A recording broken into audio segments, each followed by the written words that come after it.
قائد مسلم league Nawaz Sharif کی وطن واپسی میں تاخیر۔ شہباز شریف نے واپسی کی ضمانت لی لیکن اپنے کہے پر پورے نہ اترے، جس کے بعد وفاق نے بڑا فیصلہ کر لیا۔ وزیر اطلاعات فواد چودھری نے بتایا کہ شہباز شریف نے ضمانت دی تھی کہ وہ 4 ہفتوں کے بعد اپنے بھائی کو وطن واپس لائیں گے۔ شہباز شریف اپنی دی ہوئی ضمانت پر قائم نہیں رہے، اس لیے حکومت ان کے خلاف لاہور ہائی کورٹ میں درخواست دائر کرے گی۔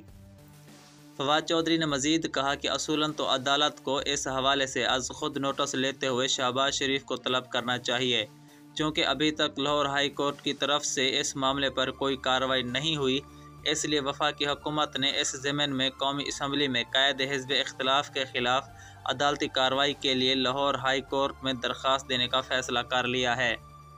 فواد چودھری نے بتایا کہ وزیر اعظم نے نواز شریف کی واپسی کے لیے اٹارنی جنرل کو ہدایت کر دی، جلد لاہور ہائی کورٹ میں درخواست دائر کریں گے۔ پنجاب پروسیکیوشن ڈپارٹمنٹ کے ایک اہلکار کا کہنا ہے کہ پروسیکیوٹر جنرل کو درخواست کی تیاری کے لیے ہدایت جاری کر دی گئی ہے۔ اس سلسلے میں پروسیکیوشن برانچ نے نیب کے حکام سے بھی رابطہ کیا، کیونکہ نیب کیس میں ہی سابق وزیر اعظم کو علاج کی غرض سے بیرون ملک جانے کی اجازت دی گئی تھی۔ گزشتہ روز وزیر اعظم عمران خان کی زیر صدارت ہونے والے اہم ترین اجلاس میں بھی نواز شریف کی نااہلی سے متعلق گفتگو کی گئی تھی۔ وزیر اعظم کا کہنا تھا کہ نواز شریف کی سزا ختم ہونے سے متعلق قیاس آرائیاں ہو رہی ہیں، ممکن نہیں سزا یافتہ شخص کی سزا ختم ہو جائے۔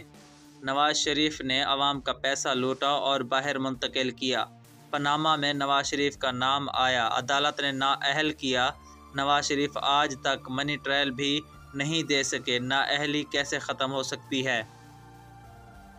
دوسری جانب مسلم لیگ نون کی جانب سے نواز شریف کی واپسی کی خبریں گردش کر رہی تھیں۔